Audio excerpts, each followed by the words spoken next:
Okay, para sa ating kasunod na larawan, ano po kasunod na larawan? Holen. Ang holen ay nagsisimula sa letra. Sabay-sabay natin basahin. Holen. Hindi siya. Ang holen ay nagsisimula sa anong letter?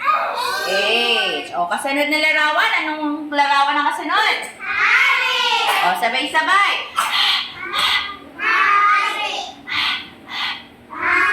Ang hari ay nagsisimula sa letra H. Ano tunog? Okay, next. Ang kasunod na larawan. Caterpillar sa Tagalog. Ano nga to? Ano nga yung caterpillar sa Tagalog? Laging butterfly. O, nagiging butterfly siya. Ano nga to? Caterpillar. Very good. Higad. O, sabay-sabay. Higad. Higa. Ang higad ay nagsisimula sa letra Stacy. Eyes on me.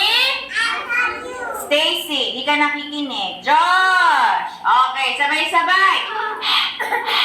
Higad.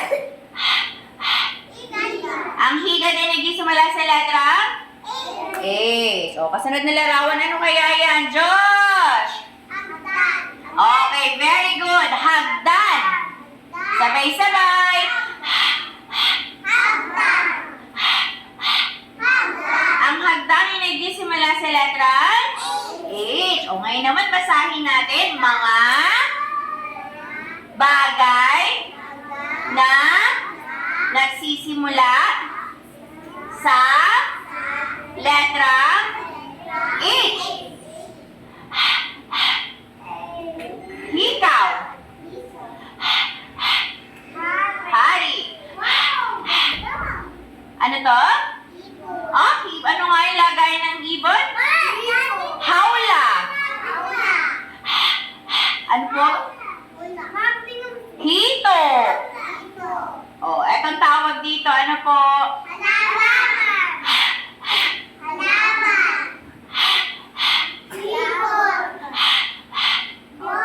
Holen, hindi Jolen. Oh, anong tawag dito? Hinlalaki. Hinlalaki. Ano to? Sa English ay shake? Tagalog, hugis.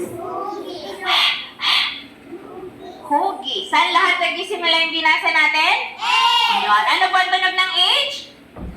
Okay, awitin natin. Ano ang tunog ng letrang H? Ng letrang H? Ng letrang H? Ano ang tunog ng letrang H? Once again.